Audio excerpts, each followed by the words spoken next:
സുഖമല്ലേ? ഇന്ന് നമ്മൾ 8ാം ക്ലാസ്സിലെ അടിസ്ഥാന ശാസ്ത്രത്തിലെ ഭൗമശാസ്ത്ര ശാഖയിലെ കാന്തിക നമുക്ക് തുടങ്ങിയാലോ? ആദ്യം നമുക്കൊരു ഫോട്ടോ കാണാം. എല്ലാവരും ഫോട്ടോ കണ്ടില്ലേ? എന്താ കണ്ടത്? നമ്മൾ കണ്ടത് തീവണ്ടികളാണല്ലേ. എന്താണ് ആ തീവണ്ടികളുടെ പ്രത്യേകത? ഇതിനു മുമ്പ് നിങ്ങൾ കണ്ടിട്ടുണ്ടോ? മാഗ്ലെവ് ട്രെയിൻസ് ആണല്ലേ അവ. എന്താണ് മാഗ്ലെവ് തീവണ്ടികൾ? അതെ, മാഗ്നറ്റ് ലെവിറ്റേഷൻ തീവണ്ടികൾ. ഇവ എങ്ങനെയാണ് പ്രവർത്തിക്കുന്നത്? അതെ, കാന്തങ്ങളുടെ സഹായം അഥവാ കാന്തങ്ങളുടെ പ്രത്യേകതകൾ, സവിശേഷതകൾ എന്നിവ കൊണ്ടാണ് ഇവ പ്രവർത്തിക്കുന്നത്. എങ്കിൽ നമുക്ക് പ്രത്യേകതരം കാന്തങ്ങളെ പരിചയപ്പെട്ടാലോ?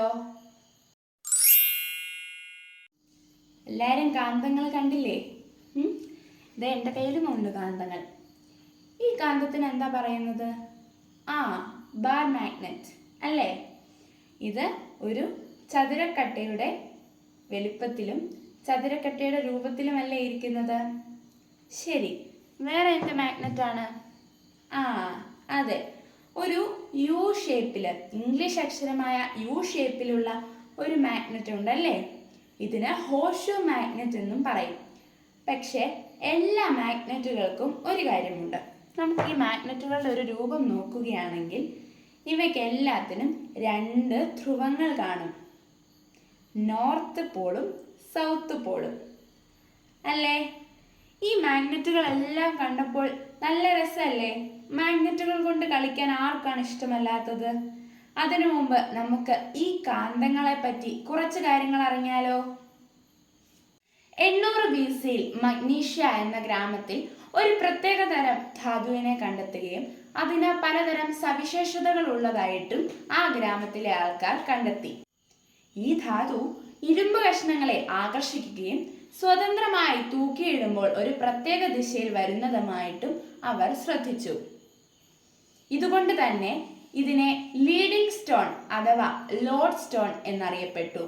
ഈ ലോഡ് സ്റ്റോൺ ആണ് ഇന്നത്തെ നമ്മുടെ പ്രകൃതിദത്ത കാന്തമായി നിലകൊള്ളുന്നത്. പ്രകൃതിദത്ത കാന്തങ്ങൾ അഥവാ സ്വാഭാവിക കാന്തങ്ങൾ, പ്രകൃതിയിൽ നിന്നും നമുക്ക് നേരിട്ട് ലഭിക്കുന്ന കാന്തങ്ങളെയാണ് നാം സ്വാഭാവിക കാന്തങ്ങൾ എന്ന് വിളിക്കുന്നത്. ലോഡ് സ്റ്റോൺ ഇതിനൊരു ഉദാഹരണമാണ്.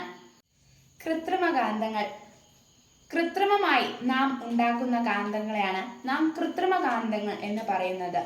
ഇപ്പോൾ കൂടുതലും നാം കണ്ടുവരുന്നത് കൃത്രിമ കാന്തങ്ങളാണ്. അൽനിക്കോ പോലുള്ള ലോഹസങ്കരങ്ങൾ ഉപയോഗിച്ചാണ് നാം കൃത്രിമ കാന്തങ്ങൾ കൂടുതലും ഉണ്ടാക്കുന്നത്. ഇനി നമുക്ക് കാന്തങ്ങളുടെ പൊതു സവിശേഷതകൾ എന്തെല്ലാമാണെന്നൊന്ന് നോക്കിയാലോ?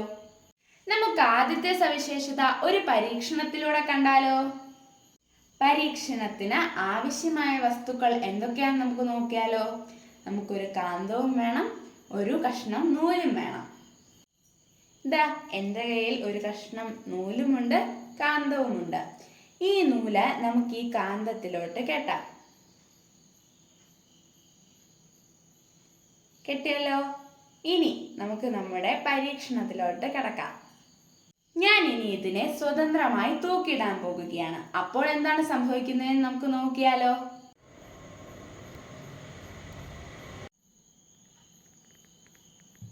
ഇപ്പോൾ എന്താണ് നിങ്ങൾ കാണുന്നത്? കാന്തം ഒരു പ്രത്യേക ദിശയിൽ വന്ന് നിൽക്കുകയാണല്ലേ. ഈ ദിശയുടെ പ്രത്യേകത എന്താണെന്ന് പറയാവോ? ശരിയാണല്ലേ. ഇത് വടക്ക് തെക്ക് അഥവാ നോർത്ത് സൗത്ത് ഡയറക്ഷനിലാണല്ലേ വന്നു നിൽക്കുന്നത്. ഈ കാന്തത്തിന്റെ ഇവിടെ ഒരു വെളുത്ത കുത്തുള്ള ഭാഗത്താണ് നോർത്ത് അഥവാ വടക്ക് ധ്രുവം വരുന്നത്. അതിൻ്റെ നേരെ വിപരീത വശത്താണ് സൗത്ത് പോൾ അഥവാ തെക്ക് ധ്രുവം വരുന്നത്. ഇതിങ്ങനെ വരാൻ ഉള്ള കാരണം നമുക്ക് ഈ പാഠം തുടങ്ങി കുറച്ച് കഴിഞ്ഞിട്ട് അറിയാം. പക്ഷെ നിങ്ങൾ ആലോചിക്കണം, അതെങ്ങനെയാണ് ഇങ്ങനെ വരുന്നതെന്നൊക്കെ ആലോചിക്കണം. കേട്ടല്ലോ? കാരണം ശാസ്ത്രം എന്ന് പറയുന്നത് കൂടുതൽ ചോദ്യങ്ങൾ ചോദിക്കാനുള്ളതാണ് അല്ലേ. അതിന് ഉത്തരങ്ങൾ കണ്ടെത്തുക എന്നുള്ളതും നിങ്ങളുടെ ജോലിയാണ്. അപ്പോൾ എല്ലാവരും ആലോചിച്ചോളൂ. ഇതാണ് നമ്മുടെ കാന്തത്തിന്റെ ആദ്യത്തെ പൊതു സവിശേഷത. നാം ഏതൊരു കാന്തത്തെയും സ്വതന്ത്രമായി തൂക്കിയിട്ടാൽ അതൊരു പ്രത്യേക ദിശ അഥവാ വടക്ക് തെക്ക് നോർത്ത് സൗത്ത് ഡയറക്ഷനിൽ വരുന്നതായിട്ട് നമുക്ക് കാണാം. ഇനി നമുക്ക് അടുത്ത സവിശേഷത എന്താണെന്ന് നോക്കിയാലോ. എല്ലാവർക്കും കഴിഞ്ഞ പരീക്ഷണം ഇഷ്ടപ്പെട്ടെന്ന് എനിക്ക് കണ്ടപ്പോഴേ മനസ്സിലായി. അതുകൊണ്ട് അടുത്ത പൊതു സവിശേഷതയെ നമുക്കൊരു പരീക്ഷണത്തിലൂടെ നോക്കാം. എല്ലാവർക്കും സന്തോഷമല്ലേ? നോക്കാം. ഈ പരീക്ഷണത്തിനായിട്ട് എൻ്റെ കയ്യിലുള്ളത് 2 കാന്തങ്ങളാണ്.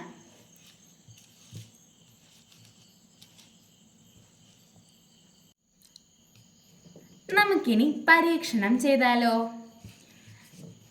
നമ്മൾ നേരത്തെ പഠിച്ചല്ലോ, ഒരു കാന്തത്തിന് 2 ധ്രുവങ്ങളുണ്ട്, ദക്ഷിണ ധ്രുവവും ഉത്തര ധ്രുവവും, north pole and south pole. നമുക്ക് ഇനി പരീക്ഷണത്തിനായിട്ട് ഈ ദക്ഷിണ ധ്രുവത്തിനടുത്തോട്ട് ഒരു ഉത്തര ധ്രുവം കൊണ്ടുവന്നാലോ. എന്താണ് സംഭവിക്കുന്നതെന്ന് നമുക്ക് നോക്കാം. നമുക്കിനി വേറൊരു സാഹചര്യം കണ്ടാലോ. നമുക്ക് 2 ഉത്തര ധ്രുവങ്ങൾ തമ്മിൽ അടുത്തു കൊണ്ടുവന്നാലോ.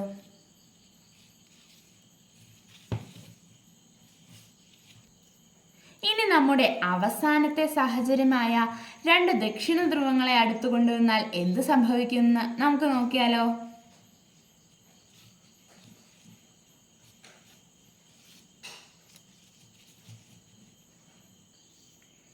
ഈ പരീക്ഷണങ്ങളെല്ലാം കണ്ടപ്പോൾ എന്താണ് നിങ്ങൾക്ക് മനസ്സിലായത്?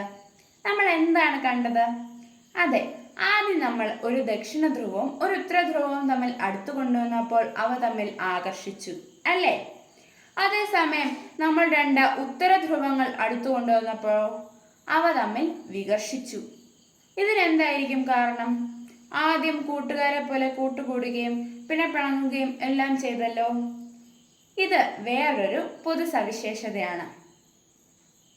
കാന്തങ്ങളുടെ രണ്ടാമത്തെ പൊതു സവിശേഷത, കാന്തത്തെ സംബന്ധിച്ചിടത്തോളം സജാതീയ ധ്രുവങ്ങൾ വികർഷിക്കുകയും വിജാതീയ ധ്രുവങ്ങൾ ആകർഷിക്കുകയും ചെയ്യുന്നു. നമ്മളിപ്പോൾ കാന്തങ്ങളുടെ 2 പൊതു സവിശേഷതകൾ കണ്ടു, അല്ലേ? എന്തൊക്കെയായിരുന്നു അത്? ഒന്നാമത്തെ പൊതു സവിശേഷത ഒന്ന് പറയാമോ? നമ്മൾ കാന്തത്തെ സ്വതന്ത്രമായി തൂക്കിയിടുമ്പോൾ അത് വടക്ക് തെക്ക് ദിശയിൽ വന്നു നിൽക്കുന്നു, അല്ലേ? രണ്ടാമത്തെ പൊതു സവിശേഷത ആർക്ക് പറയാം? സജാതീയ ധ്രുവങ്ങൾ തമ്മിൽ വികർഷിക്കുകയും വിജാതീയ ധ്രുവങ്ങൾ തമ്മിൽ ആകർഷിക്കുകയും ചെയ്യുന്നു. ഈ ആദ്യത്തെ പൊതു സവിശേഷത ഉപയോഗിച്ച് ആ തത്വത്തെ ഉപയോഗിച്ച് എന്തെങ്കിലും ഉപകരണം ഉണ്ടാക്കിയിട്ടുണ്ടോ? നിങ്ങൾക്കറിയാമോ? ശരിയാണ്, കാന്തിക കോമ്പസ് അഥവാ മാഗ്നറ്റിക് കോമ്പസ് ഉണ്ടാക്കിയിരിക്കുന്നത് ഈ പൊതു സവിശേഷത, ആദ്യത്തെ പൊതു സവിശേഷത ഉപയോഗിച്ചാണ്. നമുക്ക് ഒരു കാന്തിക കോമ്പസ് കണ്ടാലോ. കാന്തിക കോമ്പസ് യാത്രികന്റെ സുഹൃത്ത്. അലുമിനിയത്തിന്റെയോ പ്ലാസ്റ്റിക്കിന്റെയോ കേസിനകത്ത് സ്വതന്ത്രമായി തിരിയാൻ കഴിയുന്ന വിധം ക്രമീകരിച്ച കാന്തസൂചിയാണ് കോമ്പസ്. നിരപ്പായ പ്രതലത്തിൽ വെച്ചാൽ അതിലെ കാന്തസൂചി വേഗത്തിൽ നിശ്ചലമാവുകയും തെക്കു വടക്ക് ദിശയിൽ നിലകൊള്ളുകയും ചെയ്യുന്നു.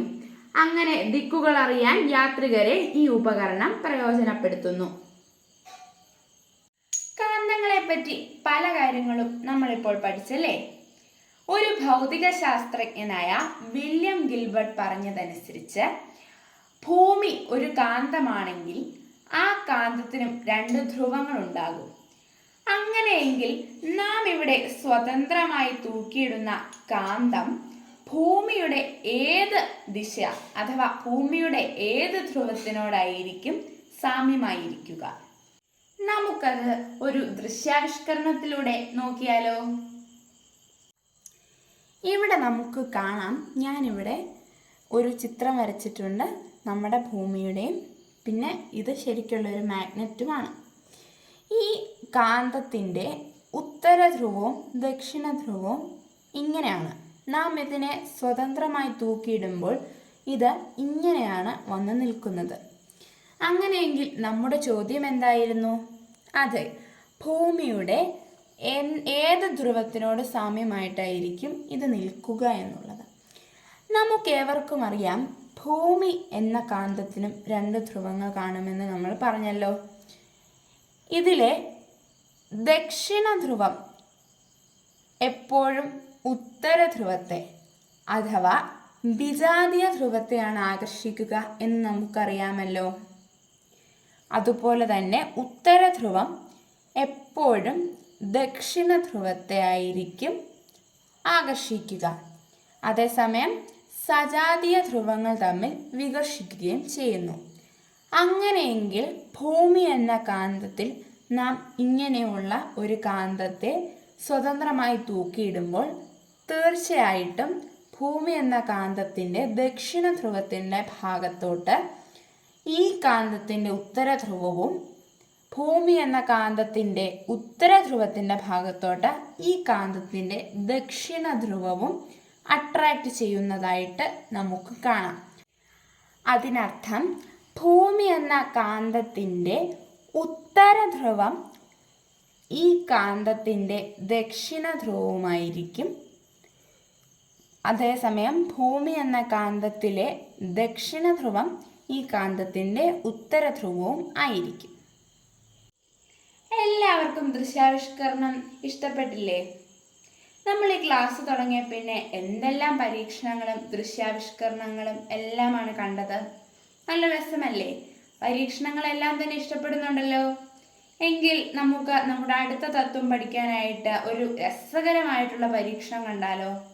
ഈ പരീക്ഷണത്തിന് നമുക്ക് ആവശ്യമായിട്ടുള്ളത് 2 കാന്തങ്ങളും കുറച്ച് ഇരുമ്പ് പൊടിയുമാണ്. നമുക്ക് പരീക്ഷണത്തിലേക്ക് കടക്കാം. ഇവിടെ എൻ്റെ അടുത്ത് 2 കാന്തങ്ങളുണ്ട്, കുറച്ച് ഇരുമ്പ് പൊടിയുമുണ്ട്. ഇനി നമുക്ക് നമ്മുടെ പരീക്ഷണത്തിലേക്ക് കടക്കാം. ഞാൻ ഈ കാന്തങ്ങളുടെ ഉത്തര ധ്രുവവും ദക്ഷിണ ധ്രുവവും തമ്മിലാണ് വെച്ചിരിക്കുന്നത്. നമുക്കറിയാം വിജാതീയ ധ്രുവങ്ങൾ തമ്മിൽ ആകർഷിക്കുമെന്ന്. നമുക്ക് ഇവ കൊണ്ട് ഈ ഇരുമ്പ് പൊടി ആകർഷിപ്പിച്ച് ഒന്നിപ്പിക്കുമ്പോൾ എന്താണ് സംഭവിക്കുന്നത് എന്ന് നോക്കാം.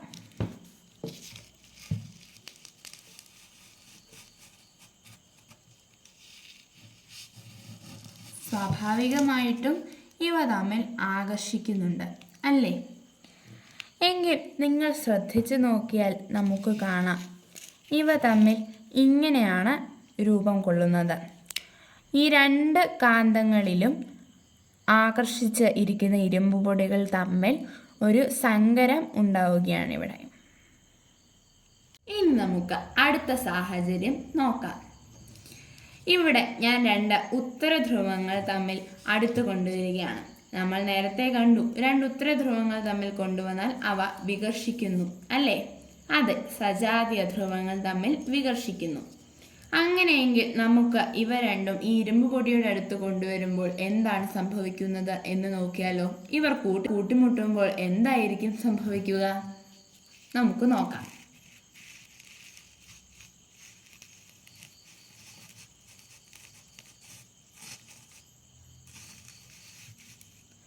കണ്ടോ, ഇവരെ നമ്മൾ അടുത്ത് കൊണ്ടുവരുമ്പോൾ ഇവർ വേർപിരിഞ്ഞു പോകുന്നതായിട്ട് നമുക്ക് കാണാമല്ലോ. ഇതിനെന്തായിരിക്കും കാരണം? ആലോചിക്കൂ, കണ്ടെത്തൂ. നമ്മൾ ഇപ്പോൾ ഇവിടെ കണ്ട ആ ഇരുമ്പ് പൊടിയുടെ വഴികൾക്ക് നമുക്ക് കാന്തിക ഫ്ലക്സ് സാന്ദ്രത വരകൾ അഥവാ മാഗ്നറ്റിക് ഫ്ലക്സ് ഡെൻസിറ്റി ലൈൻസ് എന്ന് പറയാം. കാന്തത്തിന് ചുറ്റും ഒരു കൂട് പോലെ കാന്തിക രേഖകൾ ഉണ്ടാകുന്നതായി സങ്കല്പിക്കുമ്പോൾ യൂണിറ്റ് പരപ്പളവിൽ കൂടി ലംബമായി കടന്നു പോകുന്ന കാന്തിക ബലരേഖകളുടെ എണ്ണമാണ് ആ സ്ഥാനത്തുള്ള കാന്തിക ഫ്ലക്സ് സാന്ദ്രത. കാന്തിക ബലരേഖകളുടെ ചില പ്രത്യേകതകൾ. കാന്തിക ബലരേഖകൾ പരസ്പരം ഖണ്ഡിക്കുന്നില്ല. കാന്തങ്ങളുടെ സജാതീയ ധ്രുവങ്ങൾ അടുത്തു വരുമ്പോൾ ബലരേഖകൾ വശങ്ങളിലേക്ക് വളഞ്ഞു പോകുന്നു. കാന്തത്തിന്റെ വിജാതീയ ധ്രുവങ്ങൾ അടുത്തു വരുമ്പോൾ ബലരേഖകളുടെ പാത ഒന്നിന്റെ ഉത്തര ധ്രുവത്തിൽ നിന്ന് അടുത്തതിന്റെ ദക്ഷിണ ധ്രുവത്തിലേക്കായിരിക്കും. എല്ലാവരും പരീക്ഷണങ്ങളും ദൃശ്യാവിഷ്കരണങ്ങളും എല്ലാം കണ്ടില്ലേ?